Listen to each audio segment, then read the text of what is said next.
Boom, here we go, battlerap.com. A perfect day to die. Introduce yourself.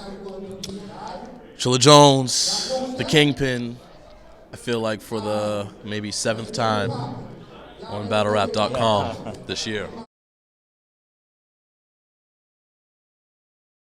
Man, probably more than that. If I feel like I see you at every major event. We're sitting down and talking. Even we've been in this venue before with you and Prep. The interview over there. So it's good to be familiar faces in battle rap. Always. So let's talk about your battle first of all. Second battle of the night, you and the Saga. A matchup that a lot of people I thought were sleeping on going into it. Wasn't that much animosity obviously between you guys. You're not really animosity type guys. So going into this, kind of what were you thinking about the matchup? I just thought it was going to be kind of a war of wits. You know what I mean? Saga, obviously, I feel like what he does best is his writing. What I do best is my writing. So I feel like, it was kind of like a writer's exhibition of sorts, which was expected. I think the pace was a little bit slow for the battle. On both. I called it a slow motion battle. on both of our parts. And we both definitely had our highs and lows. But overall, I think it's a good battle, and I think it'll be appreciated more on camera than it was in the building. Yeah, so agreed. I'm happy with how it turned out. Cool, yeah. I thought your third round was the breath of fresh air that the battle needed. The first time antic for you? If you call the high five an antic, that's not really. That was like a. It was tactic. I would say the magazine is definitely my first antic. Explain what happened for anyone who hasn't seen the battle yet. All right, so obviously, unless you've been living under a rock, the Saga has a video where he confesses to having a porn addiction at one point, but claims to be saved by God, and I kind of ran with that for my third round angle. I went as far as to bring a Pamela Anderson Playboy. That's vintage. Very vintage on stage, and kind of play off that a little bit to get some very heavy laughs. And you likened it. You set it up really nicely. I thought the way you were like, remember when O-Red put the cookie in front of Big T and said, "How many times are you going to look at it? Let's see how many times you look at the magazine." Was really nice. And then I thought your standout line from that round. There might have been one that actually got a bigger reaction, but I really loved the gives a new meaning to Palm Sunday. Yeah. Woo! I knew that was gonna shake the room. Yeah. You know what I mean? Once I got into the angle, I knew that was gonna hit really hard, you know what I'm saying? And then when I got into the but it doesn't stop there, the saga continues. I wanted a sequel of sorts to the You Gotta Pause That, so I figured that was kind of the perfect way to do that, you know what I mean? Because I felt like the crowd would kind of get hip to it quicker. So. Yeah, cool. Let's also talk about, so there was just a fire alarm, we all had to evacuate and then come back. Is that the first time you've ever experienced anything? That's first fire alarm at a battle event. It's historic. It's the perfect day to set off a fire alarm, I guess. Should be the new name, but it sucked and it kind of killed the momentum. Well, we'll see if it killed the momentum because DNA's back rhyming the rest of his third. But it didn't seem like anyone was too upset outside. People were just kind of like, "Oh, we missed the end of a pretty fire battle between Briz and DNA there." Right. What do you think about a guy just like freestyling? Like, why is DNA up here freestyling? At least his second round. Is that an issue? Because other people catch flack for doing that. Yeah, I guess it depends on the crowd. You know what I'm saying? If the crowd is enjoying the show, then it is what it is. You know what I'm saying? I know me myself.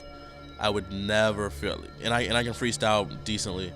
I would never feel comfortable showing up to a battle where, knowing my opponent had 2 months to prepare, I would never feel comfortable showing up with 2 rounds or 2.5 rounds. I would probably opt to try and postpone the battle if I pull the fire alarm. Exactly. If I wasn't ready, you know what I'm saying? But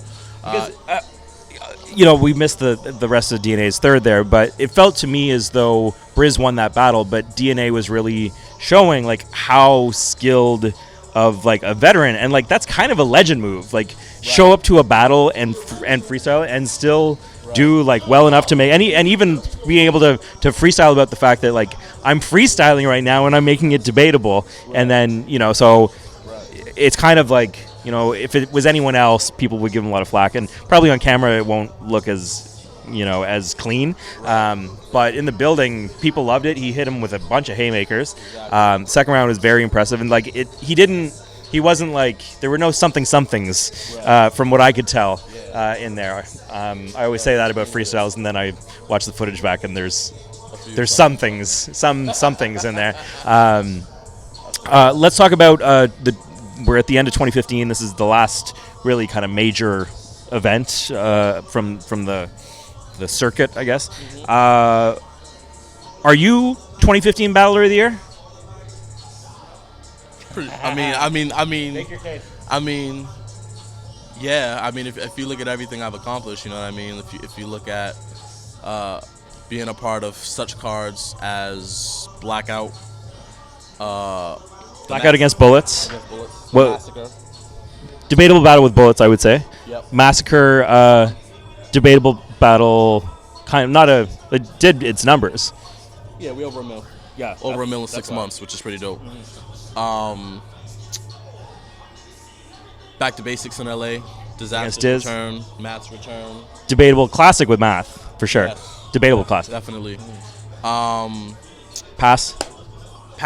World Dom, which I think this year that's probably my only loss. Yeah. That people will say majority will say I lost that battle. Yeah. Which is cool. Pass is a beast. But when you're looking at the cards I was a part of. Prep was a body. And Return to URL. Tony D main event in London, which was a good battle. Yeah. And now to end it with the Saga, I think most people live have it pretty clear for me. Yeah. When you look at the level of my competition, when you look at the fact that I've been in 3 countries, I've main evented 4 times. I have, if you look at my record, maybe 8-1. If you don't like me, maybe 7-2, which is pretty decent at this level. I think. View-wise, I don't think anybody this year. I think you could go like 4-4 if they really don't like it. If they really don't like me, I have enough debatables for you to even it out. But I have a really good showing against Math. I have a really good showing against Prep. I had MathCon and Diz back to back months. Right. It's wild. All main events. I just don't think you can find somebody who is matched to everything I've done. Let's talk about your competition, because there are a few names that have come up. I've been asking everyone who they thought best 2015 was. Your name's come up there a few times. Danger Zone's name comes up repeatedly. Danger to me would be the only person I would be okay saying I understand, and that's because he has not only to me is he probably the most improved after the Goods battle. Salute to Suge, because Suge is right there too.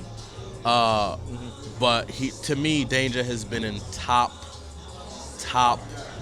form. To me, he beat Daylight almost clearly. Oh, so clearly. If not clearly, yeah. You know what I mean? Danger and Danny is one of my favorite battles this year.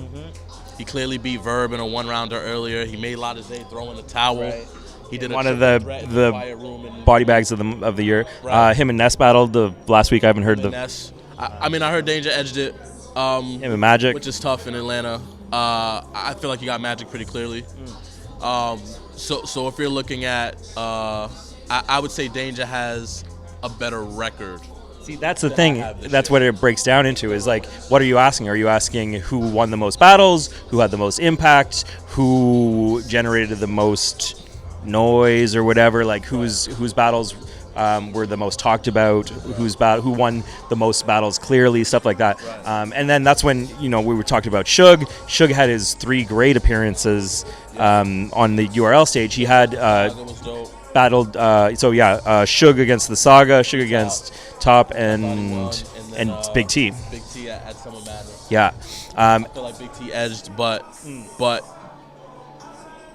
the consistency of his performances compared to the Suge that we're used to has been amazing. And if he can body clips tonight, that's a big stamp at the end. Huge. You know what I'm saying? Suge is up there for me. K-Shine is up there for me. DNA even. DNA's his workload is unmatched. Yeah. He has maybe like 6 or 7 2-on-2 battles this year. He has maybe like 12 one-on-one battles. I think he did 3 in 1 month, 2 different months. He did 3 in 1 weekend at Don't Flop. He battled on day 1, the warm-up party, day 2, and day 3. Definition and the freestyle with Pedro, right? There was that. Was there anything else? J, Pedro, and Definition. Yeah, he killed the 2 1-rounders, I thought. And then the Definition battle was so-so, but whatever. You want to cut this? Oh, really? Okay. So the battery's dying. Final question, battle of the year. Me and Math. To me and Math. Yep. Danny and Danger's up there. Yep. Me and Danny is up there. For me, my sleeper that probably won't get a lot of Big K and Their Will is fucking amazing. I know. That's a lot of people have been saying that too. But I would say me and Math if I had to vote. Okay. Cool. We'll catch up with Chilla Jones again, I'm sure, in the next month, probably. Did you say pause? No. Okay. I was going to say, what? All right. You never know. In New York, it's like, say anything. Right. Yeah. Congratulations. Fantastic year. Well done. And we'll talk to you in the 2016. Yes. Call out one person. I mean, come on, John. Let's get him. It's about that time. You know what I'm saying? Let's make it happen. No you got to see how he does tonight, though. Let's do it. You know what I'm saying? Arsenal, you can get it too. You just call me out in London. Bring that ass here, boy. Let's make it work. That's a pause. We'll end there. BattleRap.com. Yeah.